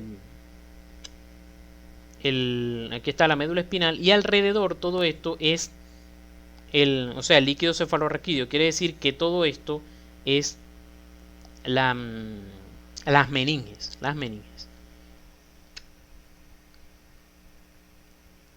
Esta lumbar, de la misma persona. Fíjense cómo están sus cuerpos vertebrales, sus discos intervertebrales protruyendo hacia atrás. Y aquí están los cuerpos vertebrales.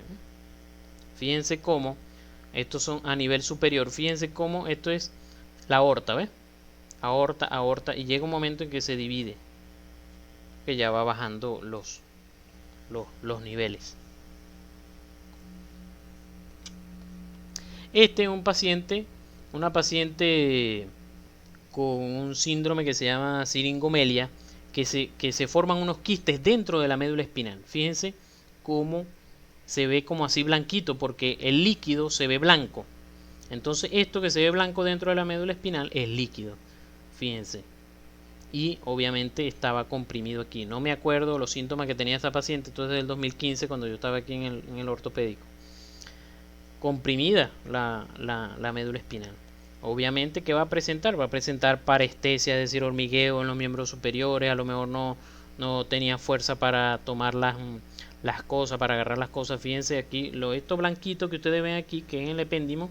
El epéndimo normalmente no se ve en una tomografía, en una resonancia, a menos que sea de alta resolución. Pero fíjense cómo se ve aquí, porque es como un quiste que está aquí. Otra cosa que es de detallar, si ustedes se fijan aquí en esta, fíjense que esto aquí es el agujero magnum, ¿ves? Aquí. Entonces, el tallo y el cerebelo se tienen que mantener dentro del cráneo por encima del agujero magno. Ahora fíjense en este paciente. Fíjense, el agujero está aquí, ¿ves? El agujero magno. Y fíjense que parte del tallo está saliendo hacia abajo.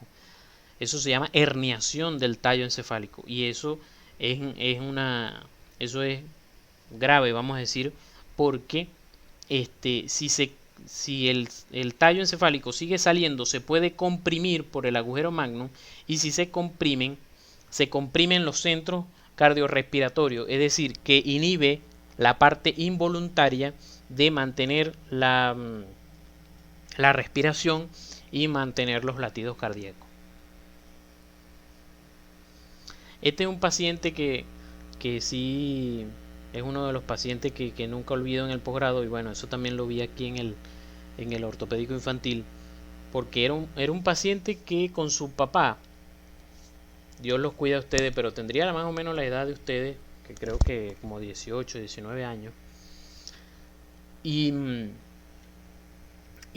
estaba en el techo de su casa aquí en Caracas arreglando una antena o algo, y bueno, lo que se llama una bala perdida, plum, le dio y cayó. Le dio a la médula espinal. Fíjense cómo cortó la médula espinal, ¿ven? La médula espinal como viene aquí, y se cortó. Y él venía con el doctor Cartolano, que es uno de los cirujanos de columna bastante conocidos aquí en Caracas. Y bueno, me tocó a mí examinarlo, obviamente. Ahí recordé todo esto de anatomía y fisiología de la médula espinal. Examinar todo el tacto epicrítico, el tacto grueso, la propiocepción, todo eso. Y cómo decirle, o sea, eso lo discutimos después. Bueno, fíjense, aquí está, 19 años tenía el paciente. Discutirlo primero con el doctor, el cirujano de columna, mientras nos enseñaba algunas cosas en la resonancia, y decirnos que lamentablemente no había nada que hacer. Y esa es una de las cosas difíciles en la medicina, o que a mí me parecen difíciles, decirle a un paciente este tipo de cosas. Claro, a mí no me toca porque no soy cirujano de columna, pero cuando toca decir este tipo de noticias, a mí me pega mucho. Decirle al paciente, a su papá, que él es muy difícil que camine, que llegue a caminar. El muchacho estaba ya con una sonda vesical y estaba dependiendo completamente porque no caminaba. ¿Cómo decirle al familiar a eso que su hijo no va a poder caminar? Entonces es una de las cosas difíciles de la medicina, de verdad.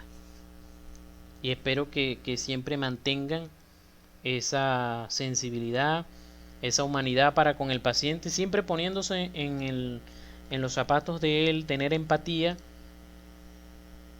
y no decirlo de una manera que lo vaya a golpear, porque bastante tiene con el problema que tiene, valga la redundancia, para que tú sumes un problema diciéndole 4 cosas, aquí no hay nada, aquí tal, no sé qué, que el gobierno, que esto, eso no son cosas que se deben hacer en ese momento, como yo sí he visto médicos que han hecho eso. No debería ser. Por último, aquí un videito, un minutico nada más, de las cirugías de columna, de escoliosis, se colocan ese tipo de barras,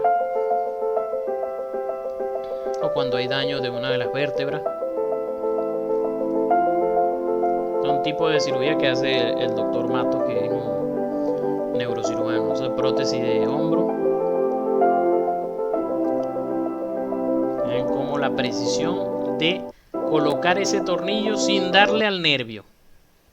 La precisión de colocar ese tornillo sin darle al nervio. Eso es impresionante. Prótesis de cadera, que sí he llegado a colocar. Igual las prótesis de rodilla.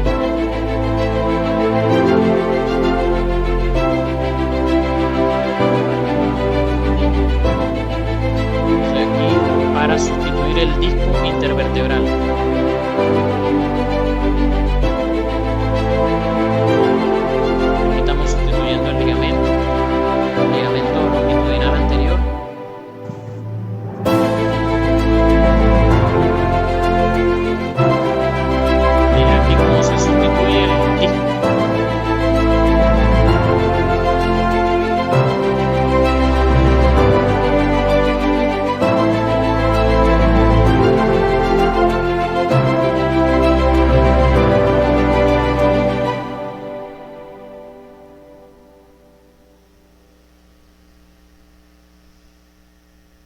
Y bueno, para terminar, esto fue un día en el posgrado de R1.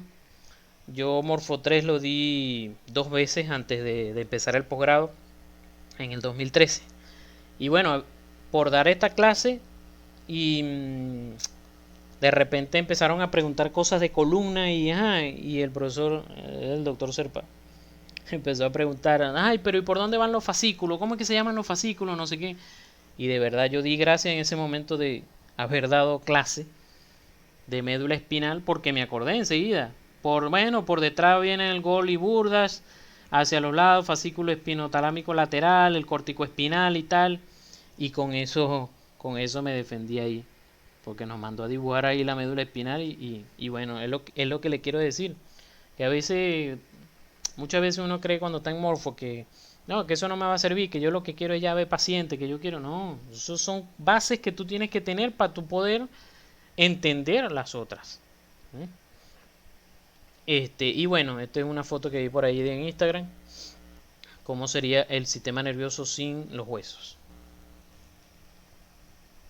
Y bueno, aquí el doctor Torres a un evento que hicieron allá en pediatría.